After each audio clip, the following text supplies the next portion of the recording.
నా పేరు రాకేష్ అండి. మేము ఆంధ్రప్రదేశ్లోని కర్నూలు జిల్లాకి సంబంధించిన వాళ్ళం. నేను ఒక ఎంఎన్సి కంపెనీలో పనిచేస్తుంటాను. 2017లో నేను అప్పుడు జాబ్ కొన్ని రోజులు బ్రేక్ తీసుకున్నాను. ఆ టైంలో నేను ఎక్కువ స్పిరిచువల్ ప్రోగ్రామ్ చూసేటోడిని టీవీలో. సో పూజ్యశ్రీ దీపక్ భాయ్ది దూరదర్శన్లో ప్రోగ్రామ్ వస్తూ ఉండేది. సో నేను ఈయన చూశాను. ఈయన ఏంది చాలా అట్రాక్టివ్గా ఉన్నాడు. ఆయన చెప్పే సమాధానాలు బాగా ఉన్నాయి. అంటే ఈ క్వశ్చన్ ఆన్సర్ సెషన్స్ లాగా ఉంటాయి అన్నమాట సత్సంగ్. సో అది చాలా బాగా అనిపించింది. దాంట్లో చాలా విధాలమైన సమాధానాలు దొరికాయి. అంటే మోక్షం ఏంది, మన లైఫ్కి పర్పస్ ఏంది, మరి ఇంకా లైఫ్ని ఎలా సద్వినియోగం చేసుకోవాలి అనే వాటికి అలాంటివి దొరికింది. సో అప్పటి నుంచి నాకు దీనిపైన చాలా ఇంట్రెస్ట్ వచ్చింది. ఆ తర్వాత నేను ఇది ఇంకా ఎక్కువ ఫాలో అవుదామని గూగుల్లో కూడా సెర్చ్ చేశాను, ఏంది దాదా భగవాన్ అని. సో వీళ్ళ వెబ్సైట్ ఉంది గూగుల్లో, దాదా భగవాన్ ORG అని. అక్కడ నుంచి నేను తెలుగులో కొన్ని బుక్స్ డౌన్లోడ్ చేసుకున్నాను. ఆ బుక్స్ డౌన్లోడ్ చేసుకొని చదివాను. సో దాంట్లో ఆత్మజ్ఞానం గురించి కూడా చెప్పారు.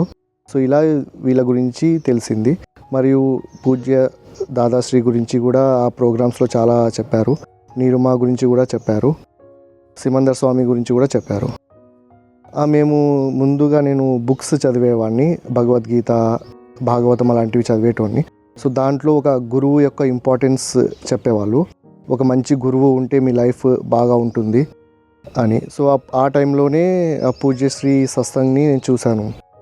సో అది బాగా ఒక రకమైన గైడెన్స్ లాగా అనిపించింది నాకు. అవును, దీంట్లో ఏంటంటే మోక్షం ఎలా ఈజీగా పోవాలి, ప్లస్ ఈ సిమందర్ స్వామి గురించి, ఇది అక్రమ మార్గం అనమాట. సో స్టెప్లెస్ పాత్ అని అంటారు దీన్ని. సో ఇది చాలా మంచిగా అనిపించింది నాకు.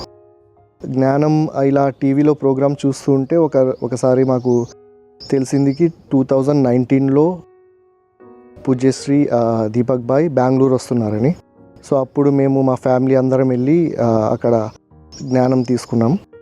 2019లో మేము జ్ఞానం తీసుకున్న తర్వాత ఎలా అనిపించిందంటే లైఫ్లో కొంచెం ఏదో ఒక ఫుల్ఫిల్మెంట్ అనేది అనిపించింది మాకు. ముందు కొంచెం చాలా చిరాకు పడడాలు, క్రోధంకి సంబంధించింది అలాంటివి, తర్వాత అవి నిదానంగా జ్ఞానం తర్వాత కొంచెం తగ్గిపోయాయి. ఆ తర్వాత వీళ్ళ బుక్స్ కూడా చాలా బాగున్నాయి. అడ్జస్ట్ ఎవ్రీవేర్ అని, మళ్ళీ నేను ఎవరు అనే బుక్. సో దాంట్లో మనమేంది, మన ఆత్మ ఏంది, దాని గురించి చాలా పాయింట్స్ వివరంగా చెప్పి ఉన్నాయి. అడ్జస్ట్ ఎవ్రీవేర్ అనే ఒక బుక్ ఉంది. దాంట్లో అందరితో ఎలా అడ్జస్ట్ అవ్వాలి, మన సిచ్యువేషన్స్తో ఎలా అడ్జస్ట్ అవ్వాలి అని చిన్న బుక్, చాలా డీటెయిల్గా ఎక్స్ప్లెయిన్ చేశారు దాన్ని. అంటే ఇప్పుడు ఇంట్లో సపోజ్ ఏదన్నా మనం ఫుడ్ తింటుంటాం, దాంట్లో ఉప్పు ఎక్కువైపోయినా తక్కువైపోయినా ఎక్కువ కంప్లైంట్స్ ఈజీగా ఏదో కొంచెం అడ్జస్ట్ చేసుకొని తినేస్తే, జ్ఞానంకి ముందు జ్ఞానం తర్వాత అంటే మెయిన్ ముందు మనకేంది డైలీ మన రొటీన్ లైఫ్, ఆఫీస్, ఇల్లు, ఫ్యామిలీ అంతే ఉంగే, సినిమాలు చూడడం అలాంటి లైఫ్ అలాగే ఒక రకమైన, అంటే దాంట్లో ఫుల్ఫిల్మెంట్ ఏమీ అనిపించేది కాదు. తర్వాత జ్ఞానం తీసుకున్న తర్వాత మన లైఫ్ పర్పస్ ఏంది, లైఫ్ అనేది ఎందుకు కరెక్ట్గా సద్వినియోగం చేసుకోవాలని తెలిసింది మనకు. యూట్యూబ్ ఛానల్స్లో కూడా చాలా వీళ్ళవి దాదా భగవాన్ యూట్యూబ్ ఛానల్ ఉంది. దాంట్లో నీరుమావి, దీపక్ భావి తెలుగు ట్రాన్స్లేటెడ్ వీడియోస్ ఉన్నాయి. అది చాలా హెల్ప్ఫుల్. సో టాపిక్ వైజ్ భార్యాభర్తల వ్యవహారం అవన్నీ ఉన్నాయి. సో అది చాలామందికి యూస్ఫుల్ అవుతాయి. దీంట్లో మెయిన్ మనకి ఒక రొటీన్ లైఫ్ కన్నా డిఫరెంట్ లైఫ్ మంచిగా ఉంటుంది. మరియు అందరితో ఎలా ఉండాలి, ఇప్పుడు ఫ్యామిలీతో ఎలా ఉండాలి, పేరెంట్స్తో ఎలా బిహేవ్ చేయాలి, ఇప్పుడు వైఫ్ని ఎలా చూసుకోవాలి, పిల్లల్ని ఎలా చూసుకోవాలి, మళ్ళీ జాబ్లో ప్రెషర్ని ఎలా హ్యాండిల్ చేయాలి. సో ఇలాంటి వ్యవహారానికి సంబంధించిన విషయాలన్నీ మనకు తెలుస్తాయి దీంట్లో ఈ జ్ఞానం వల్ల. ఆధ్యాత్మిక అంటే ఇది చాలా, ఇప్పుడు పూజ్యశ్రీ గురించి చెప్పాలంటే ఆయన చాలా ఊర్లను తిరుగుతుంటారు సత్సంగ్ కార్యక్రమం కోసం.